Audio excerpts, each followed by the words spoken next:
Oui, bonjour, je suis donc président et fondateur en fait de Sirtes SA à Saint-Dié-des-Vosges.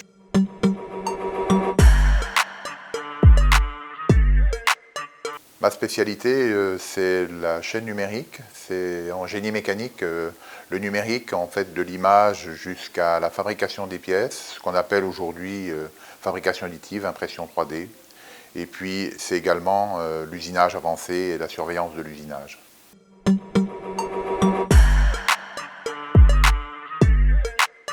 À l'origine, ce sont des travaux que je mène à Nancy, on est dans les années 80. Le besoin à l'époque, c'est de réaliser des pièces 3D de forme intérieure et extérieure complexe. Et l'idée a été de trancher virtuellement un modèle numérique pour pouvoir ensuite superposer des couches, donc pour nous des strates. Et l'idée a été de créer la matière à partir des matériaux en plaques.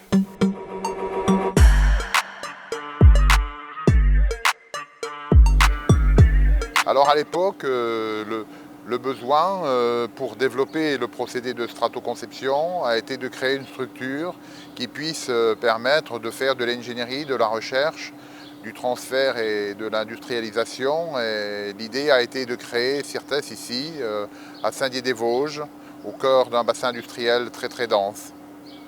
Le métier de Sirtes s'est organisé autour de ce besoin de développement du procédé. Donc c'est d'abord un métier de recherche propre. C'est ensuite de la recherche et développement sous contrat. Mais c'est aussi de la fabrication de pièces, maquettes, outillage, prototypes. Et c'est aussi la diffusion d'une véritable gamme de solutions pour le procédé de stratoconception et ses applications.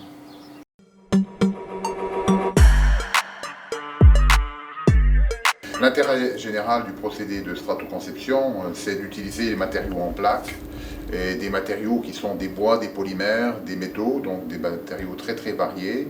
Mais l'intérêt, c'est aussi de faire simultanément la conception pour la fabrication par stratoconception de pièces qui sont des maquettes, qui sont des outillages, qui sont aussi des pièces directes, et pour des secteurs très très variés de l'industrie, au départ des industries mécaniques, du transport, de l'énergie, du bâtiment, du design, de l'architecture et même des pièces d'art.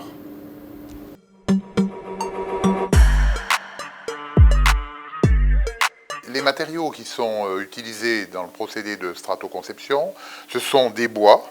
Donc là, vous voyez ici un modèle en bois, vous voyez ici un objet en bois. Ce sont des résines, donc des résines de haute densité qui permettent de faire des maquettes, des outillages. Mais ça peut être aussi du carton, évidemment, donc là, relativement élémentaire. Du carton pour faire des objets, mais c'est aussi du carton pour faire de l'emballage, et là il s'agit de l'emballage pack and strat qui permet d'emballer, vous voyez là une pièce d'art, c'est une pièce dôme qui est emballée dans ce pack and strat. Et c'est aussi du métal pour réaliser des prototypes, des outillages de petites, de moyennes et de grandes dimensions. La grande dimension étant un des avantages très déterminants du procédé de stratoconception.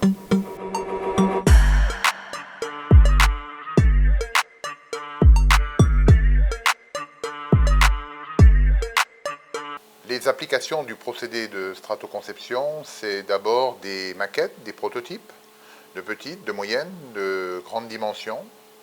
Ce sont aussi des outillages, donc des outillages pour les différents secteurs, qui sont la plasturgie, la fonderie, la verrerie, le béton, donc très très large d'applications. Les applications, ce sont aussi des pièces directes, qui sont des pièces pour le design, l'aménagement, des pièces d'art. Les applications, c'est aussi l'emballage 3D, et c'est la solution Pack and Strat qui permet en carton d'emballer des pièces petites, moyennes et très grandes. Une nouvelle application du procédé de stratoconception, qui est peut-être d'ailleurs une des plus anciennes, c'est de pouvoir faire des pièces 3D de taille petite, moyenne et ici grande, voire très grande, à partir du carton et à partir du carton en plaques.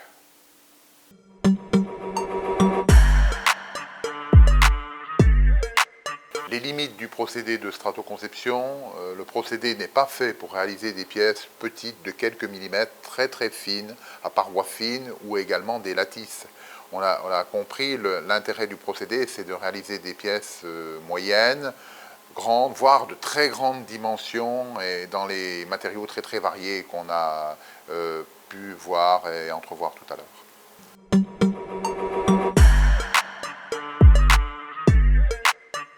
Les développements actuels, ce sont des développements logiciels, ce sont des développements d'intégration du procédé dans la chaîne numérique, en fait d'intégration du procédé de fabrication additive Strato directement en natif dès la conception. C'est aussi un travail sur ce qu'on appelle un jumeau numérique, c'est-à-dire pouvoir simuler toute la fabrication des pièces qui sont ensuite transmises à la machine semi ou entièrement robotisée. Les applications actuelles, ce sont aussi des applications d'ouverture finalement du procédé vers des secteurs nouveaux, des secteurs très très innovants, particulièrement dans le bâtiment, dans le béton, mais aussi dans la pierre, là en ce moment dans le bois, dans l'architecture bois, dans les applications de l'aménagement intérieur de la maison, de l'application bois pour le mobilier. Donc voilà des ouvertures très importantes. Mais c'est aussi l'hybridation, on va l'évoquer, l'hybridation du procédé de stratoconception avec les autres procédés d'impression 3D et de fabrication additive.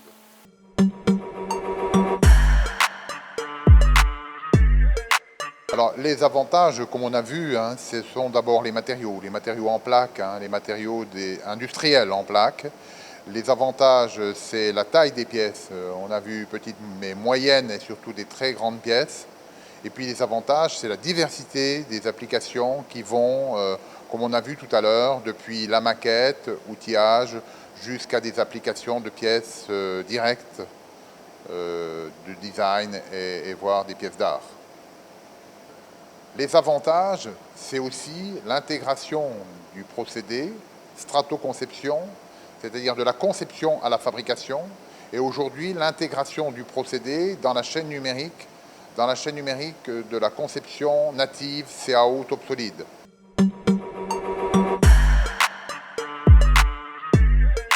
Pour le numérique, c'est top solide strato, c'est stratotop, et c'est toute la chaîne numérique avec le jumeau et le pilotage des machines.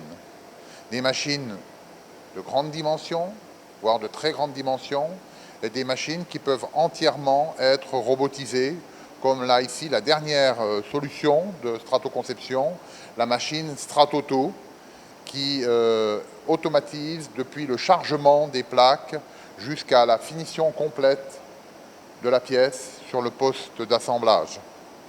Les machines, comme on l'a vu tout à l'heure, ce sont d'abord des machines de bureau.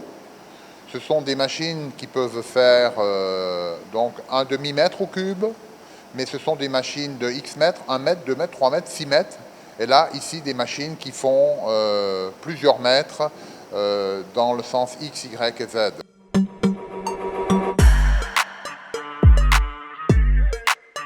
Le mélange des procédés est très intéressant, et particulièrement sur les applications métalliques. Donc c'est une hybridation en fait entre stratoconception métal, usinage de finition, mais aussi les autres procédés tels que le WAM, donc l'arc-fil, ou alors le clad, c'est-à-dire la fusion de poudre métallique. Pour pouvoir faire des pièces avec des fonctionnalités internes très très performantes, avec des circulations de fluides et qui sont particulièrement des pièces techniques ou des outillages.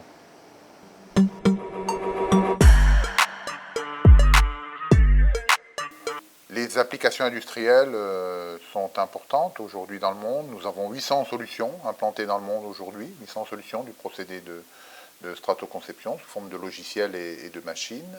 Et les applications sont des applications principales sur les prototypes, sur les maquettes, maquettes pour des clients prestigieux, pour l'aéronautique par exemple, pour Airbus, pour Ariane, pour le groupe Thales. On a vu la maquette du Rafale tout à l'heure. Donc des maquettes, des prototypes plutôt prototypes techniques, technologiques pour SNCF, pour EDF, pour Airbus encore. Des outillages, et ce sont des outillages dans les différents secteurs d'application, des outillages pour la fonderie, les fonderies Brouzeval, Montreuil, les fonderies Ferry-Capitain. Ferry-Capitain utilise deuxième génération de Strato, des machines qui font 6 mètres de course pour faire des modèles de fonderie en polystyrène. Mais c'est aussi Saint-Gobain-Pam. Pour différents secteurs, ça peut être d'application, ça peut être la plasturgie. La plasturgie, ça peut être la mise en forme des composites. Mise en forme des composites, là on est chez Safra, on réalise tous les outillages pour faire un bus à l'échelon. Mais c'est aussi le verre, la mise en forme du verre. On a cité Baccarat et Dôme, par exemple.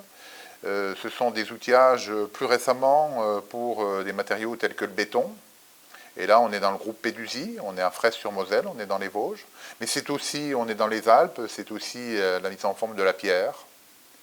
Des applications outillage, mais aussi des applications de pièces directes.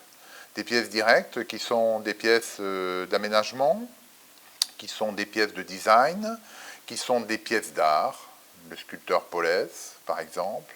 Le dernier secteur d'application important que nous développons ici depuis 2017, c'est l'application d'emballage numérique 3D Pack and Strat, qui permet d'emballer des pièces petites, moyennes et grandes à partir de matériaux en plaques tels que le carton et les mousses, pour des pièces de valeur ajoutée des différents secteurs qu'on a évoqués tout à l'heure, qui sont des secteurs de l'art, qui sont des secteurs industriels, qui sont des secteurs de la pièce technique.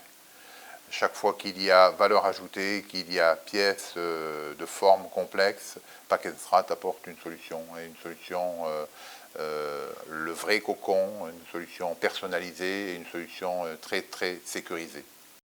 Dans le cadre de cette formation MOOC, ce qui est important, c'est de bien situer finalement les 7 procédés et Stratoconception parmi ces 7 procédés, avec les avantages, avec les limites, avec les particularités, avec les applications industrielles que nous venons de voir pour les différents secteurs que nous avons cités tout à l'heure.